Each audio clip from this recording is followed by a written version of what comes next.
FBI releases hundreds of pages on OJ Simpson murder investigation. Nicole Brown Simpson and Ronald Goldman were killed 30 years ago Wednesday. The FBI released roughly 500 pages in connection with the mid-1990s OJ Simpson murder investigation, in which the former NFL star was acquitted of killing his ex-wife, Nicole Brown Simpson, and her friend, Ronald Goldman.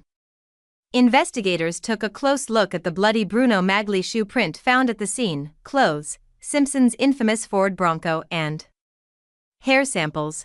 Wednesday marks 30 years since the infamous double murder, which shocked the country with its brutality and dominated headlines for more than a year.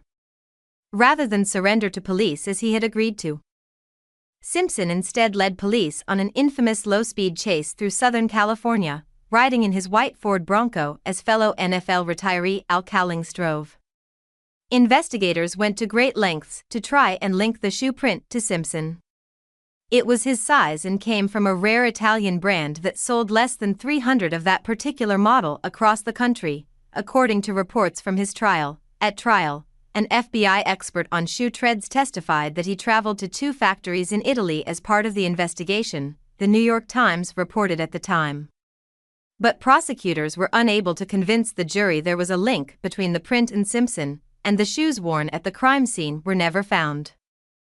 The documents show investigators tried hard to find a link, visiting the rare shoemaker's American retailers, scouring through records and interviewing shoe sellers. Before the murders, Simpson had been photographed wearing Bruno Magli shoes, images that the FBI placed into an evidence filing labeled K32.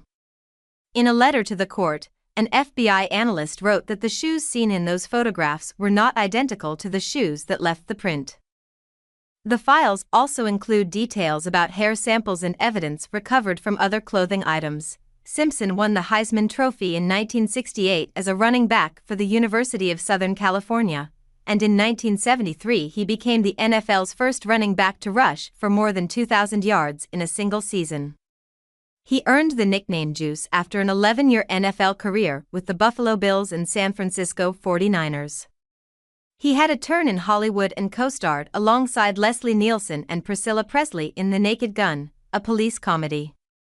Although the jury found Simpson not guilty of murder charges, his legal troubles continued for decades.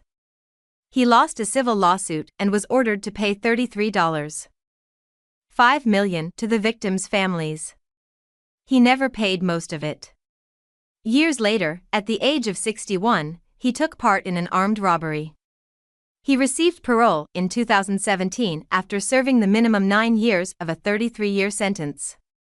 At trial, Simpson maintained he was trying to get back some of his own belongings when he helped plot and execute an armed robbery in a Vegas hotel. Near the end of his life, he remained in Las Vegas and returned to the public eye on Twitter, now known as X, posting reactions to current events. Simpson died in April after a private cancer battle. Feel free to leave a comment below. Thank you for following. Don't forget to subscribe to the channel to stay updated with hot news every day.